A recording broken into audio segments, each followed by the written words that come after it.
Mi querido maestro Salvador Medina, de nuevo es un gusto que estemos aquí en Biendonet, el corazón de las artes, en este canal que nos apoya para poder dialogar con mucha gente y además con una enorme libertad de expresión, que eso vale la pena. Mi querido maestro Salvador Medina, qué gusto Maestro, saludarte. muy buenas tardes. ¿Cómo estás, maestro? Bien, aquí saludando a nuestro público que nos ve, nos escucha en Biendonet, en el corazón de las artes, en este otro miércoles que tenemos varias cosas preparadas para todos ustedes.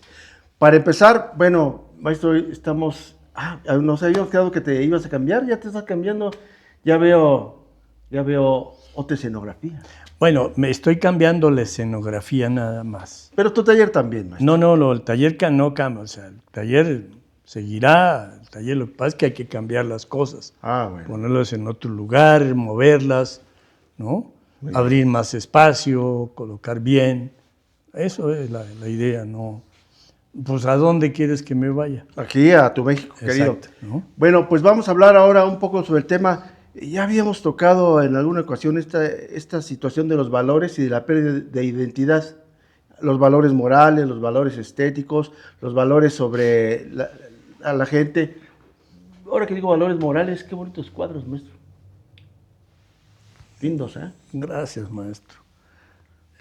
Tratamos de ponerle el pensamiento por delante.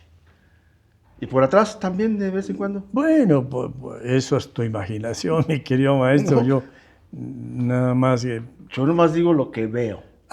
Me encanta eso, que tú veas y sientas lo que yo pongo, porque eso se trata del arte. Si no, pues no tendría sentido hacerlo. ¿Alguna vez te dijeron, y por ahí lo escuché, que dijeron en un mural, qué bonito pinta, maestro? ¿Es un halago? No, pero tengo una anécdota más bonita todavía. Me encontré alguna vez con una persona que me conocía de de muchos años, ¿no? De toda la vida. Pero me hizo una pregunta muy valiosa, muy simpática. Me encontré así, me dijo, qué gusto saludarte, ¿cómo estás? ¿Sigues pintando? Y le dije, no. Me dijo, ¿y ahora qué hace? Le dije, puse una taquería. Dijo, ¿y cómo te va? Le dije, muy bien, vendo muchos tacos. Y se fue con eso. ¿Con esa idea? Con esa idea, ¿no? Entonces, es algo más o menos. Qué bonito pintas, ¿no? Qué bonito pintas. Sí. Bueno, hay muchos que pintan bonito, pero no llegan a pintar bonito. Pinta venado. Pintar, sí, ¿no? Pintan su raya. Sí, pintar tu raya y eso. Pero, no, sí, se trata de crear obras del pensamiento, ¿no? Algo que así como tú le pones tu imaginación a lo que ves, la idea es llegar al público, digamos, en este caso. Uh-huh. Pero como tú sabes, yo no hago casi obra de caballete, es mínima. Mi obra de caballete es muy reducida, muy seleccionada. A veces yo creo que si se pensara en una colección de obra de arte de Ariosto Otero, de obra de caballete casi no tengo. Mi producción es muy poquita. Toda mi producción está dedicada en el muralismo. Claro. En los tiempos en que hice caballete, grabado, litografía, serigrafía, prácticamente casi nada tengo. Todo se fue yendo. Algunas cosas las doné. Quien tiene varias piezas mías es la Secretaría de Hacienda ahora con este pago en especie, que tiene una buena cantidad de obras mías. Pero en general no, porque pues, claro, me le he pasado totalmente los andamios, ¿no? Ese tema de Hacienda no lo vamos a tocar en este programa, luego lo veremos. Pero en alguna hablamos sobre el respeto y sobre los valores. Y recuerdo muy bien, ahí en Bellas Artes, en este salón, donde se estaba llevando a cabo un encuentro sobre el muralismo, organizado ahí por Polo Castellanos, que por cierto va a hacer una inauguración de una exposición en San Ángel. Luego les platicaré en dónde y cuándo va a ser, y creo que es el domingo, pero bueno, luego lo voy a checar muy bien, o fue el domingo pasado, no recuerdo, lo voy a buscar de nuevo y a ver si podemos hacer una cápsula. Y había varios ponentes de buen nivel, recuerdo, pero entre el público había varios jóvenes. Sí, y me algunos acuerdo. de ellos tomaron la palabra. Se les dio el micrófono abierto de manera muy atenta, Ujú. pero yo no sé si fue una falta de respeto o fue demasiada audacia de algunos de ellos, que te increparon diciéndote, bueno, es que yo también soy muralista, de una obra, de un mural que hicieron de arte ahí creo que está en Veracruz. Bueno, mira, el atrevimiento hoy en día de los jóvenes raya en la arrogancia a veces y en la falta de humildad, que es el motor del arte. Y en el caso del muralismo, cuando alguien se aparece diciéndome es que yo soy un muralista, hay dos maneras de hacer muralismo, maestro. Uno sobre el muro y otro con la lengua. Y hay muchos que hacen muralismo con la lengua, pensando que pintar grandote los hace muralistas o que es un título nobiliario. Y los jóvenes, muchos jóvenes en su arrogancia, dicen que yo también hago murales, yo también soy muralista. O sea, todo lo que sea grandote y se ponga sobre una pared es muralismo. Está bien acuñada la frase. Una cosa es el muralismo y otra el paredismo. Que además este paredismo ya, varios ya lo utilizan, ¿eh? Sí, qué bueno que están aprendiendo de que lo que hacen es paredismo, ¿no? Y está bien. Y algunos jóvenes de estos, incluso buenos, haciendo arte urbano, que se han acercado conmigo, ya están entendiendo que lo que hacen no es muralismo. Y incluso uno que me pareció muy chistoso porque quería venir conmigo, me parece muy valioso, por cierto, porque es muy bueno haciendo grabado, muy bueno haciendo litografía, gráfica, es muy bueno, verdaderamente bueno. Él quiere incursionar en el muralismo y entonces yo le dije que pusimos una fecha para vernos aquí en el taller y me dijo, bueno, maestro, en lo que usted me recibe yo me echo un paredismo, ¿no? Bien, Sí, ya, ¿no? muy bien, o Sí, sea, sí. bien, bien. Y eso me gustó porque me mostró nobleza y humildad e interés en aprender. Y seguramente va a estar dentro del grupo que voy a empezar a formar, que va a ser entre jóvenes, mujeres y hombres. Ah, justo eso te iba a preguntar, fíjate, porque a lo mejor uno de esos jóvenes, con buen dibujo quizás, ya con una muy buena idea o ya con una buena carpeta, dice, bueno, yo quiero estudiar el muralismo, ya quiero dejar el paredismo o quiero dejar el arte urbano o a lo mejor ya quiero como dedicarme al muralismo 100%. ¿En dónde se estudia el muralismo aquí en México? La verdad es que no hay. O sea, no se puede decir que se tomen clases de la Escuela Nacional de Artes Plásticas. Sí creo que tienen una clase de pintura mural. Pero vuelvo a lo mismo. A ver, la clase de pintura mural, que es trabajar con materiales en una pared, que aprendan técnicas, cosas de esas. Pero el muralismo es una esencia nuestra que yo creo que corre por las venas directamente, siempre lo he dicho, corre por las venas, de otra manera no se puede aprender. O sea, no se puede aprender a sentir, no se puede aprender a pensar, todo está dentro, pero no se puede llegar a procesar una obra mural, lo que es el muralismo, simplemente porque yo dibujo o pinto, para decir así. Sí.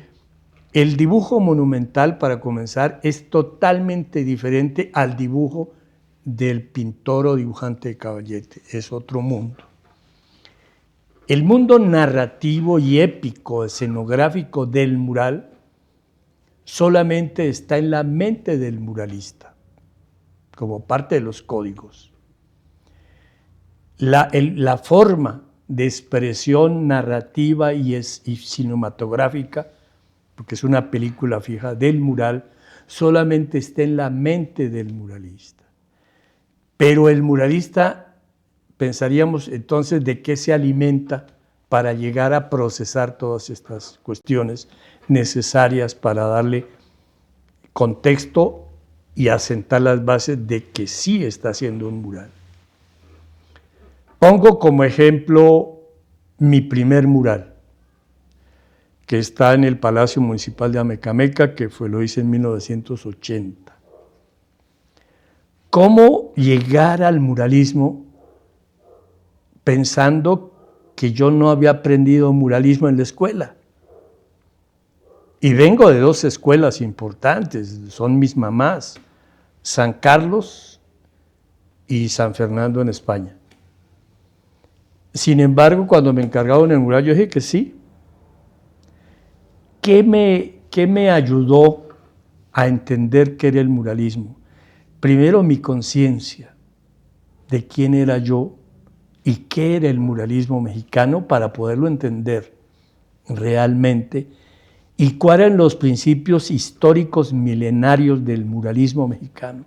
¿De dónde partía? Por eso yo insisto mucho en los códices, en el trabajo del arte de los antiguos mexicanos, en las raíces profundas de la mexicanidad. Y eso me ayudó a concebir una obra de la cual puedo decir que no tengo un solo arrepentimiento, porque uno a veces dice, bueno, es que en aquel tiempo, hace 46 años que lo hice, se cumplen este año, yo pensaba de una manera, o era de esta manera, y entonces fallé porque yo hubiese querido poner esto y aquello, o lo hubiera cambiado. No tengo un solo arrepentimiento. Yo creo que el mural, a pesar del maltrato que le han dado las autoridades desde que lo hice, fíjate, porque no ha habido una sola autoridad. No, sí, hace unos 20 años, un presidente municipal me habló, muy valioso, por cierto. La parte del techo quedó sin terminar cuando me fui porque tuve problemas con el presidente municipal de aquel tiempo.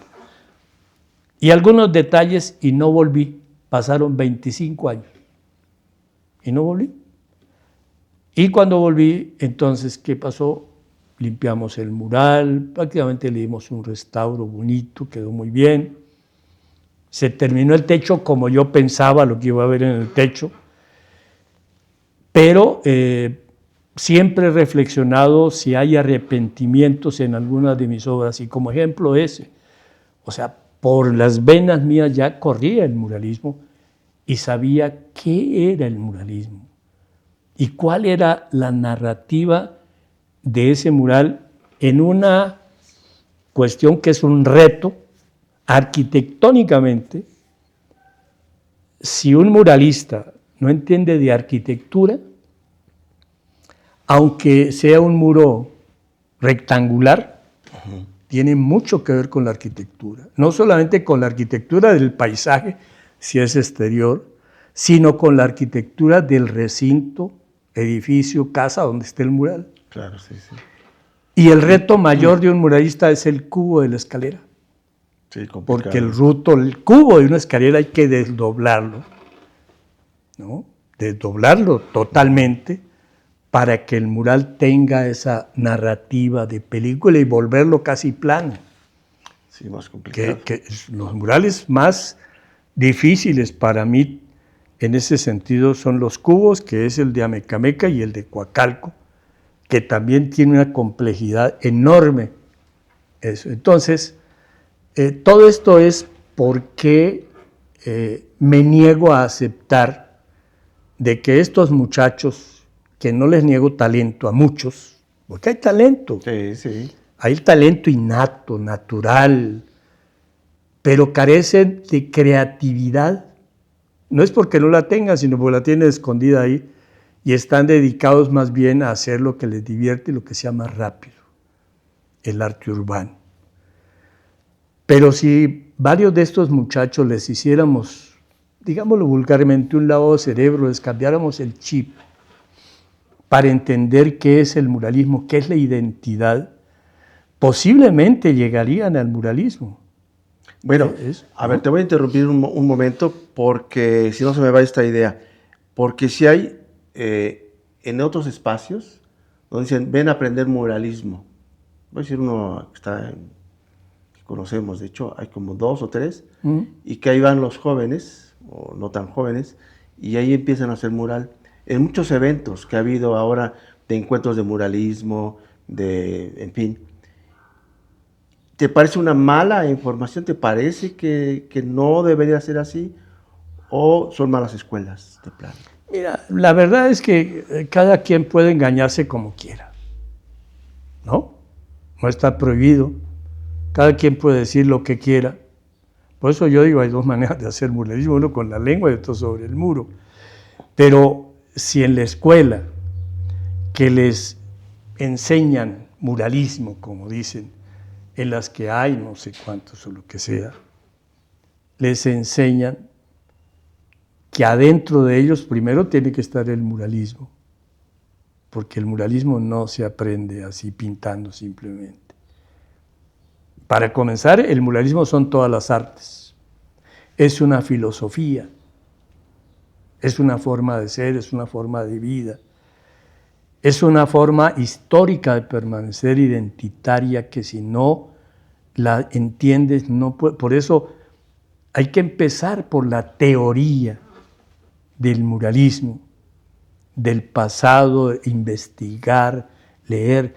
En aquel momento, vuelvo a lo mío, ¿qué hice? ¿Qué fue lo primero que hice? Volver para atrás, urgentemente. ¿Cómo preparar un muro que no tiene una sola grieta después de 46 años? Pero, y ahora, a lo largo de los 46 años, creo que tenías como una idea primaria, o como yo lo puedo entender, de qué es el muralismo, y luego conforme va avanzando los años, a la fecha de hoy, 46, seguramente ya tienes una vasta experiencia, ahora sí que con base a lo que has venido trabajando, de qué es el muralismo mexicano. ¿O es el muralismo mexicano de Aríosto-Otero? No. El muralismo mexicano de Aríosto Otero no puede ser, porque entonces el muralismo mexicano de Rivera, el muralismo mexicano de Belkin, no tienen nombre. Es el muralismo mexicano, porque sí. El estilo y la forma de expresión que tenga cada uno no quiere decir que eso le dé el título personal de que es mi muralismo, porque entonces tendría yo que quedarme con mis murales y dejarían de pertenecerle al pueblo, a la gente. Y si yo hago un mural, no es pensando en mí, sino pensando en los demás. O sea, la egolatría no existe en el muralista, para nada. En la arrogancia de los jóvenes hoy en día y en la pérdida de valores que padece nuestro país y la humanidad en general y esta América nuestra, los jóvenes tratan de glorificarse rápidamente y de volverse genios, porque están automatizados y piensan que la computadora, porque ya hay grandes dibujantes de computadora, hay grandes escultores de computadora, hay grandes creadores de computadora, pero no creadores de mente, que esa es la parte clave. Cómo crear una obra. Y vuelvo a eso, cómo alimentarse. Un muralista, ¿de qué se alimenta? De la historia, de la música, del teatro, de la poesía, de la escultura, de todo el universo, del cine, de la economía, del zapatero, de cómo se hace, de todo tiene que captar el muralista, porque todos los oficios, para comenzar, le sirven para crear su obra y le alimentan el cerebro. Pero como el mural tiene una connotación muy importante, histórica, y que es la más valiosa, que es la defensa de los pueblos hacia la justicia social, porque la Constitución misma dice que el deber de un gobierno es hacer feliz a su pueblo, el deber de un gobernante es hacer feliz a su pueblo. Y ese es uno de los reclamos del muralismo, no es una cosa decorativa. O sea, uno puede decorar 2 kilómetros si quiere, de lo que sea, pero si carece de esa esencia, que es la justicia social, la palabra de los sin voz, la palabra de los pueblos, la recuperación de la identidad nacional, la imagen del pasado para ponerlo en el presente, que a mí me gusta mucho eso. Y a veces también premonitóricamente, y lo digo premonitóricamente porque les voy a comentar alguna anécdota inmediatamente cercana. En el mural de los dioses en gobernación, si ustedes se acuerdan, en la parte de arriba al comienzo están los dioses de la invasión, las señoras y los señores de cuello y gorguera alta, ciegos. Pero llevan pancartas donde están las enfermedades, están los virus y están los bancos. Abajo de esta escena, ¿qué aparece? Un portaaviones. ¿Se acuerdan de esa imagen? Uh-huh. ¿Dónde están los portaaviones hoy en día? En aguas del Caribe.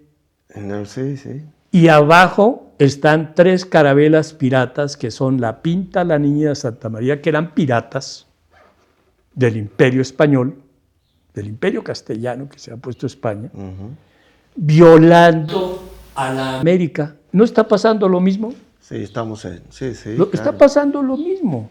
Sí, sí. ¿No? Termina siendo, de alguna manera, como estas grandes obras de Shakespeare o de los grandes escritores, que siguen siendo, bueno, el caso de Los Miserables, por ejemplo, de Víctor Hugo, siguen siendo todavía vigentes, ¿no? Sí, y ahora, y yo creo que Víctor Hugo se quedó en el tiempo porque ahora hay más miserables todavía. Pues son miserables, ya no sé si sean más o menos, siendo miserables son miserables.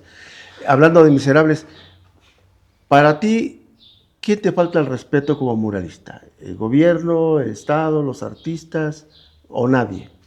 No, sí, bueno, primero el Estado. El gobierno no, porque yo siempre diferencio, ¿no? ¿Quién se tendría que encargar de mi obra? El Estado. ¿Quién tiene abandonada mi obra? El Estado. Así, directamente. Está ahí. ¿Le pertenece al Estado? Sí. Pero la obra está ahí como cosa decorativa. Pero todas las obras, en el caso del muralismo, necesitan cierto mantenimiento y protección. Aparte de promoción, no para mí, sino para la obra, porque la obra es un libro abierto, didáctico, que le puede enseñar muchas cosas a la gente y al pueblo, para que se reconozca. Lo que busca mi obra es que la gente se reconozca en la obra mural y reconozca el país y la identidad. Por eso soy incisivo, diría a veces, con imágenes y con cosas, claro, en esa narrativa que parece apretujada porque no hay lugar, espacio de nada, pero no, entre todos hay aire y diálogos continuos, permanentes. Y esa narrativa invita a que la gente lo vea muchas veces. Esto que estoy contando, por ejemplo, de lo premonitórico, es porque a veces casi nadie se da cuenta. Cuando yo hice el mural, por ejemplo, del Sindicato de Gobernación hace 28 años, yo ponía las barreras que se ponen ahora en Estados Unidos. Primero de lámina, no habían. Después con tubos. ¿Qué hacían los nuestros para irse del otro lado? Pues ponían una escalera y se saltaban. Sí. ¿Qué llevaban? Una cuchara de albañil, un libro, una caja con herramientas. ¿Qué los esperaba del otro lado? La Border Patrol con un garrote. Lo estamos viendo. Hace años, lo hice hace 28. En el Palacio del Ayuntamiento del Zócalo, lo hice en el 17. ¿Y quién aparece en el mural? El tío Trump hablando con Santana. Y estamos exactamente en el mismo punto. Claro. Y a lo mejor puedo buscar en todos los murales el mundo premonitórico de mi obra y se va a encontrar. Sí, porque esa es la cuestión del muralista. Claro. O sea, casi visionario. Podríamos decir algo así, sin ser el mago de Oz simplemente, ¿no? Pero ese es el compromiso, no porque lo piense, sino porque está ahí inmerso en la narrativa y en la creatividad de un muralista. Como muchas otras obras dentro de la literatura de la música, de la danza, Sí, sí. del cine, ¿no? Las venas abiertas de América Latina de Galeano es impresionante. Hay que leerlo todos los días para que nos duela esta América, porque nos duele. Hablando de libros, vamos a ver una cápsula de la presentación del libro que tuvimos el domingo con tu libro Códices Murales de Darío Sotero, allá en Coyoacán. ¿Te parece bien? Vamos a ver qué se vivió ese domingo.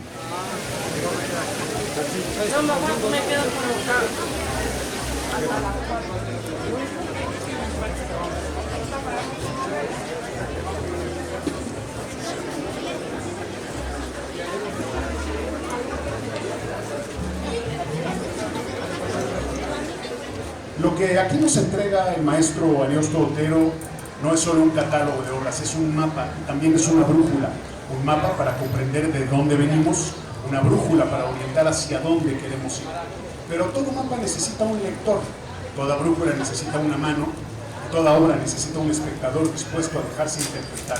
Hoy más que nunca, México necesita ese ejercicio, mirar juntos para decidir juntos. Y lo que significa un mural en la historia de un país, pero particularmente lo que significa la historia de nuestro país y dejarlo como legado para las generaciones que vienen, y la gigantesca responsabilidad de quienes son los artistas hoy contemporáneos del muralismo.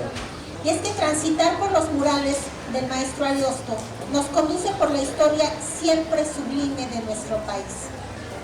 Ariosto Otero emprende, como lo hemos hecho otros artistas, la ruta de recoger el dado filosófico lanzado por Picasso, transformando la narrativa en una silenciosa pero elocuente y profunda narrativa visual. En los muros yo siempre, desde mi primer mural en 1980, toda mi vida he hecho arte, pero me salí a la dimensión desconocida que era el muralismo, la narrativa, la ética, la escenografía, la cinematografía, la arquitectura, el diálogo del espectador, el diálogo del mural y todas las artes para que el mural tenga una propuesta narrativa permanente con el espectador.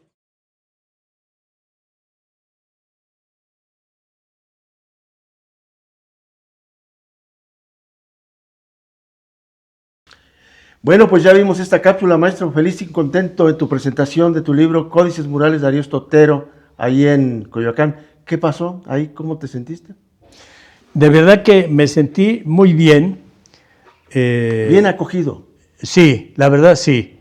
Bien acogido y bueno, hubo quienes levantaron la mano, algunas preguntas interesantes.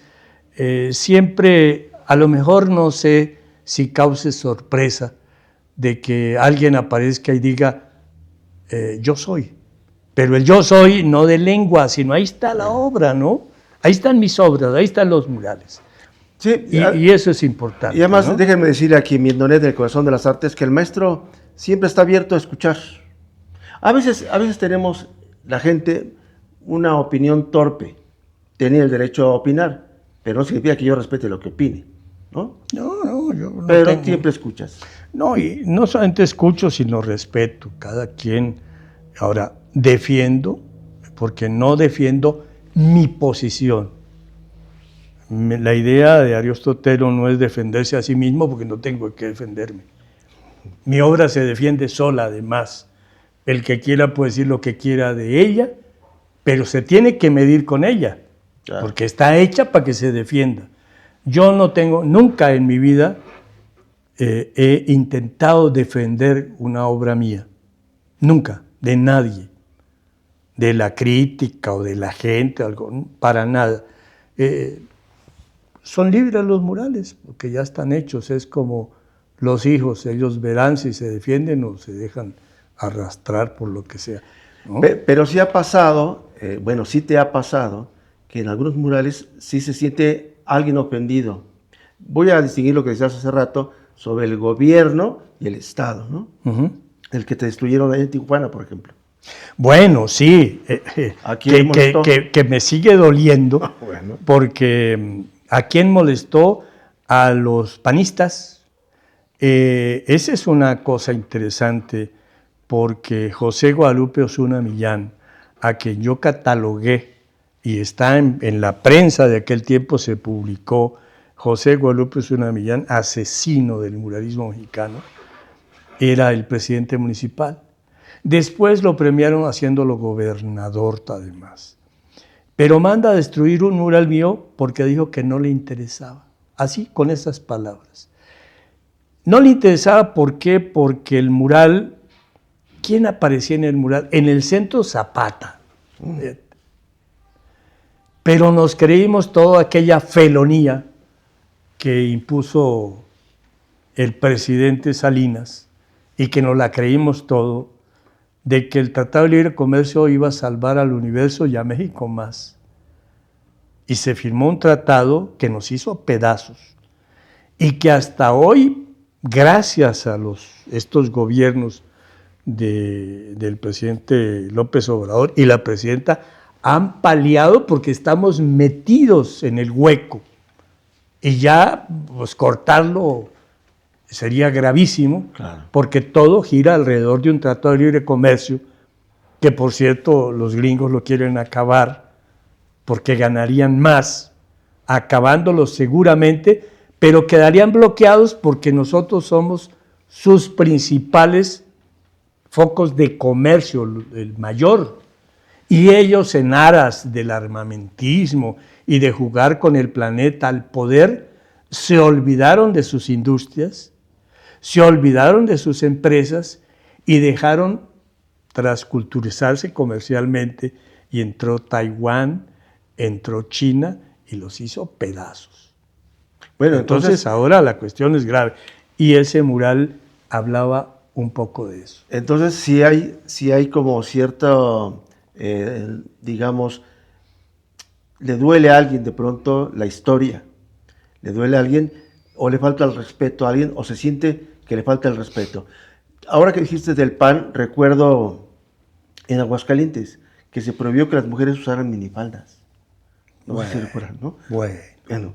O aquí en la avenida Miguel Ángel de Quevedo, que cubrieran a estas esculturas increíbles, ¿no? De Ponzanelli, ¿recuerdo? Sí, de Ponzanelli, que luego la mayoría se la robaron seguramente, algunos políticos la deben tener en su casa, pero también recuerdo cuando le pusieron calzones a la Diana. Bueno, sí, también. ¿No? Que era un pecado ponerle, no, que era una mujer exuberante y vulgar, y que había ponerle unos calzones, y le pusieron unos calzones de lámina. Le digo aquí a nuestro público de Viendonet, el Corazón de las Artes, que estas cosas de pronto, algunos se sienten ofendidos al ver ciertas cosas, ¿no? Pues porque encuentran la verdad, encuentran la verdad en los murales, encuentran la verdad. Te cuento una anécdota buenísima. A ver, sí, maestro. Aquí a todo el público. En el Tribunal Federal Fiscal Administrativo, ahí Insurgente, donde hay 3 murales míos, que por cierto, un personaje muy valioso, pero muy valioso, el magistrado presidente del tribunal, José Ramón Amieva, Ya. es muy valioso. Él reemplazó a Mancera cuando yo estaba haciendo el mural del Palacio del Ayuntamiento, precisamente, queridísimo. Pero ese mural lo hice en el 2010, y después, en el segundo reemplazo del presidente del tribunal, me habló el presidente del tribunal y me dijo: oiga, maestro, necesito hablar con usted porque hay algo que le quiero pedir, así en una reunión con su equipo. Le dije: lo que quiera, magistrado presidente, lo que se ofrezca. Es que hay un personaje en el mural que no lo podemos tener así, a ver si podemos hacer algo. Le dije: pues yo no sé, magistrado, ¿a qué se refiera? Dijo: no, es que aparece ahí con un sombrero de copa y una corbata como de rayas. Y yo le dije: pues la verdad, yo sabía quién era. Y no sé la verdad, magistrado. Dijo: es que me causa problemas porque cuando vienen así del extranjero, pues se quedan mirándonos raro y creo que no es así, a ver si podemos hacer algo. Dijo incluso que aparece con antifaz. Dije, ay, magistrado presidente, pues es el llanero solitario. Quería que quitara al tío Sam.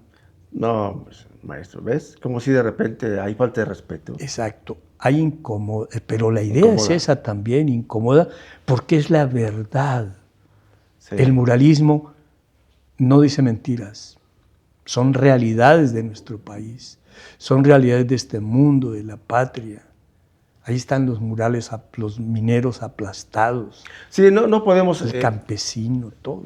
Lo que hizo nuestro régimen priista es ponernos a un guerrero blanquito, ¿no?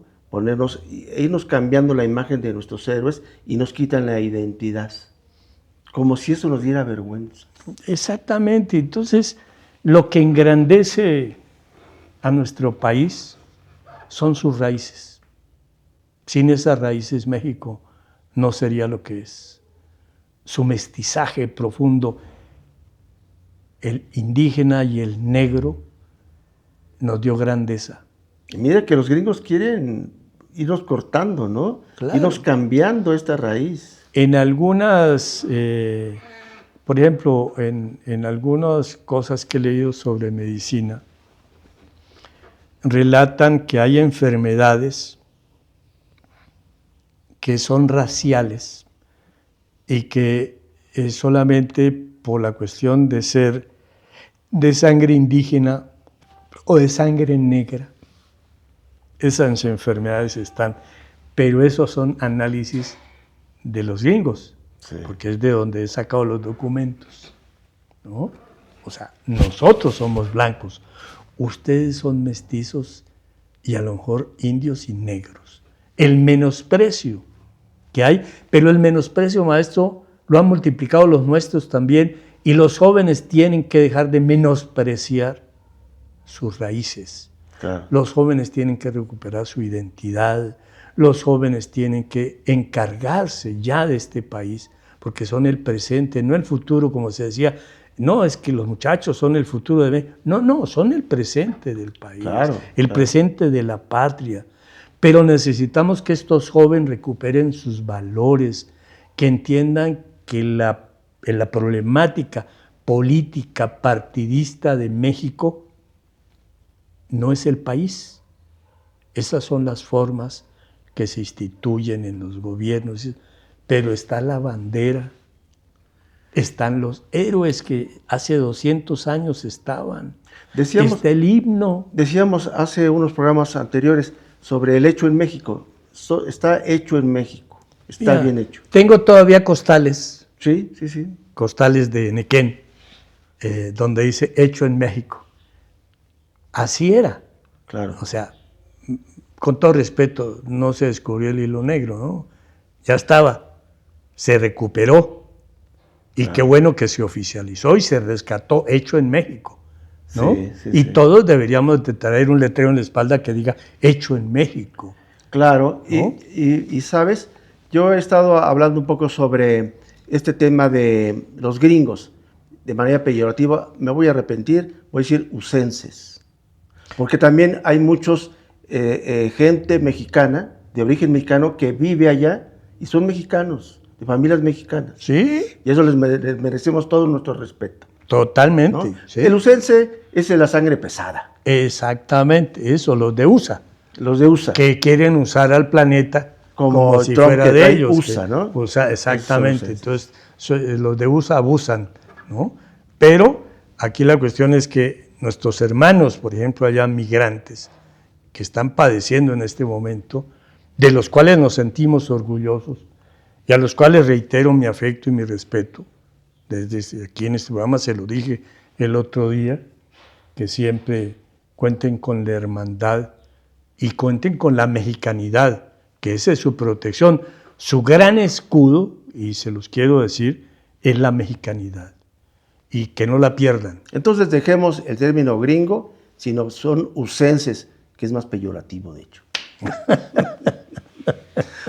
Vamos a una cápsula que nos preparó Ana Lourdes Ross, nuestra historiadora del arte, sobre este tema muy interesante, y lo regresamos, maestro. De acuerdo. Vamos a ver. Hola, ¿qué tal? Soy Ana Lourdes Ross para el Corazón de las Artes. El día de hoy nos encontramos en Coacalco de Berriozábal, donde encontramos, ¿qué creen? Arte. Vamos a hablar de ello. Hablaremos el día de hoy de una obra del interesantísimo pintor, muralista, grabador, ilustrador y caricaturista José Chávez Morado. Nació en Silao, Guanajuato, en el año de 1909 y desde joven dibujaba al tiempo que trabajaba en las oficinas de la Compañía de Electricidad El Express. A los 17 años migró al norte, a los Estados Unidos y a Canadá, donde fue pescador, jornalero y bracero. Comenzó a tomar clases de dibujo en la Chouinard School of Arts, donde trabajaba de conserje. Él contaba que en 1930 conoció el mural Prometeo de José Clemente Orozco, que llegó a ser para él una toma de conciencia de lo que significaba el muralismo como medio de expresión. A causa de la Gran Depresión, él formó parte de los migrantes repatriados que regresaron a la nación entre 1930 y 1933 y retornó para dedicarse de lleno a las artes.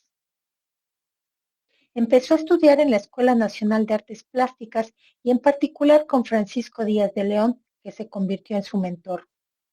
Además, dio clases de dibujo en la Secretaría de Educación Pública y en 1933 conoció a Olga Costa y 2 años después se casó con ella. Formó parte del taller de la gráfica popular y en los años 40 además publicaba caricaturas políticas bajo el seudónimo de Juan Brochas. Fue fundador de la Escuela de Diseño y Artesanía y participó en la fundación y decoración de varios museos, entre ellos la Galería de Historia del Museo El Caracol. En cuanto a su obra, hoy trataremos específicamente su mural que se encuentra en lo que fueran los laboratorios CIBA de México, ubicados en Calzada de Tlalpan, a un lado del Metro General Anaya, que como ya desaparecieron se convirtieron ahora en una plaza comercial y la zona de los murales en una cafetería. La medicina prehispánica es un mural que abarca 3 secciones. La primera da hacia la calle y se encuentra hecha con piedra y mosaico.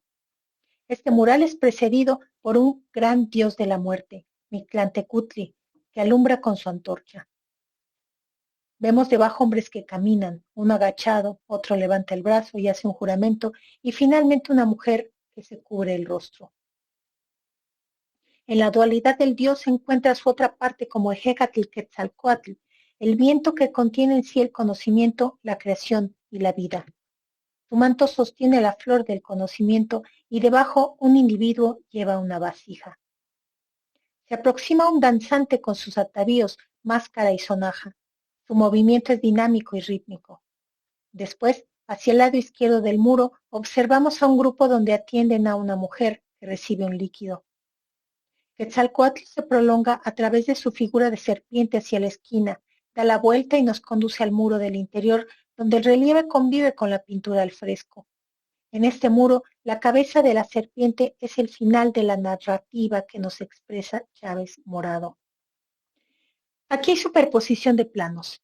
La franja superior nos lleva desde el cielo a la tierra, pasando por los volcanes de la cuenca del Valle de México y la laguna de Texcoco. En el pequeño muro de la izquierda, debajo está Chalchitlicue, cuyo cabello turquesa alimenta un cuerpo de agua dentro de una cueva donde está un grupo de personas. Arriba encontramos un temazcali, el baño de vapor ritual prehispánico donde se encuentra una pareja, y afuera parecieran esperar 4 mujeres bajo un cielo cargado de nubes, oscuro. En el siguiente muro, el alba, entre un cielo naranja rojizo a la derecha y a la izquierda una luna llena resplandeciente. Ahí está la diosa Chicomecoatl, de la fertilidad y el maíz que sustenta y se vincula con la agricultura.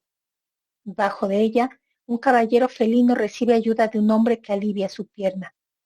La escena inferior es la de una mujer frente a un brasero con una olla hirviendo, quizá prepara una poción sanadora. Luego hay un cerro donde se representan muchas plantas endémicas y donde también hay personas, una mujer que amamanta a su hijo, un hombre recoge aguamiel y arriba 2 personajes más recogen flores y hierbas.